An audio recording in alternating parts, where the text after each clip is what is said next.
With all of the cultural legacy, music, art, literature, dance, architecture, clothing, and cuisine, who wouldn't want to visit South Korea?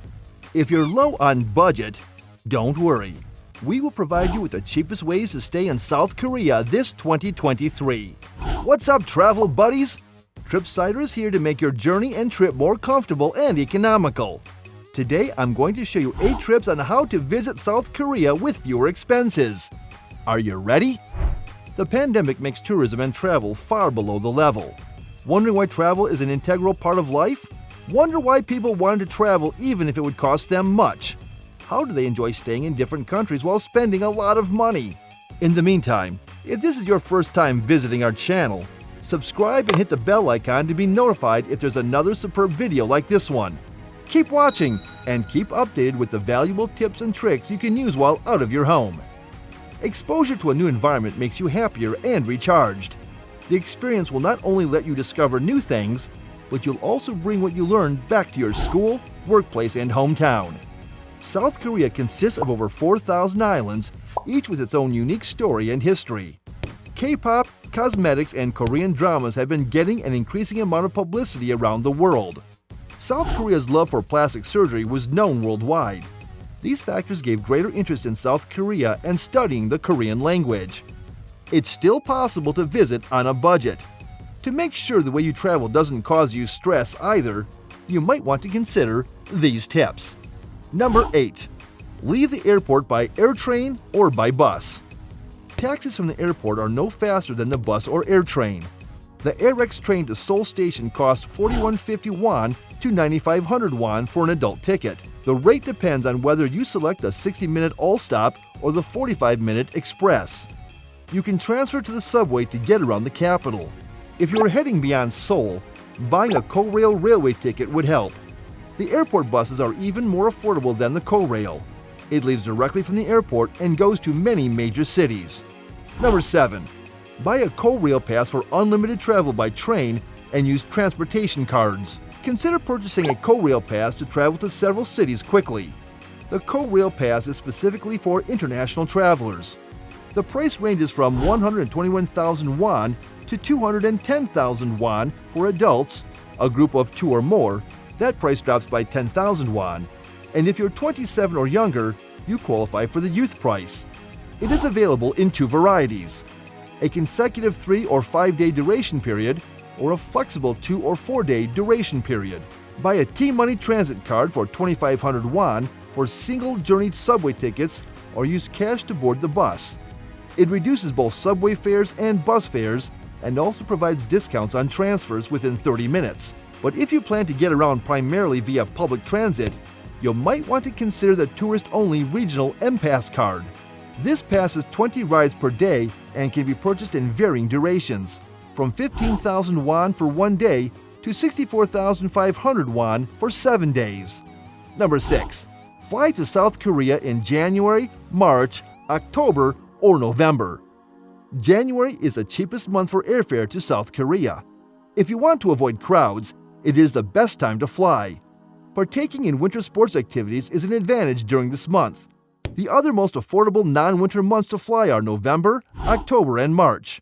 Book your tickets at least 5 weeks to experience the best deals. Number 5. Search for tourist coupons and eat at traditional markets. Several different tourist savings cards give discounts. Some also waive admission to many of the country's most popular attractions. The Discover Seoul Pass offers more than 200 deals, free use of the city's public bicycles, and a free ride on the AirX. The Korea Tour Pass comes with benefits from 182 brands. These 2 passes can be loaded just like T-Money cards and have mobile apps. Budget travelers should keep an eye out for tented dining areas. You can order dishes like meat skewers, fish cake soup, and tteokbokki rice cakes while seated outside at a plastic table and enjoying the surroundings. Number 4. Consider whether you need a SIM card. Many cities in South Korea are offering free Wi-Fi in busy public areas, public transport stations, and aboard buses and subways. This country is one of the most connected countries in the world. Even small places are likely to have Wi-Fi to provide and accommodate customers. There is a possibility that you may have forgotten a SIM card because of the free internet around the places. Relying on the nation's robust Wi-Fi infrastructure, pre-downloaded maps, OK and translation apps is fine. But if you want to guarantee that you'll always be connected, buy a SIM card.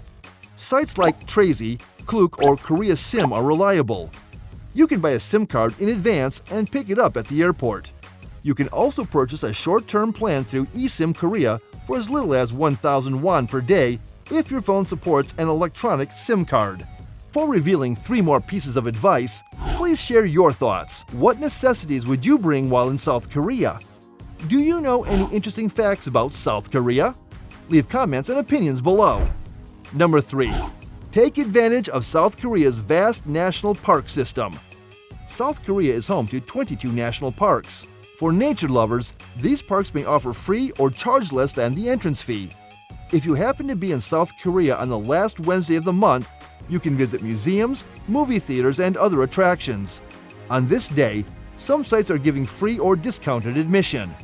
Number 2. Claim your sales tax refund before you go. Foreigners who stay less than 6 months in South Korea are eligible for a refund of the 10% sales tax paid on purchases. This also applies to overseas Koreans visiting less than 3 months in the country. You will need your receipts and your passport to claim your reimbursement immediately. The tax-free store, tax refund booth outside airports and ports, tax refund counters, or kiosks inside significant airports are the places to go to affirm this refund. Number 1. Opt for local accommodations over international hotels. International hotel chains cost up to 250,000 won a night in South Korea. If you are a budget-conscious traveler, you must aim for small local lodgings instead. If possible, book directly with the lodging instead of through a middleman aggregator site. Some proprietors often have to drive up their nightly rates to cover the platform's service fees. If you are comfortable with sleeping in a shared space, there's always the possibility of staying in a 24-hour bathhouse, which is cheaper. We would love to know what you think about these tips. And if you have additional ideas that may help, please let us know in the comment section below. Click that notification bell for more updates about our channel and upcoming videos. Check out our next video. Again, this is Tripsider. See you next time.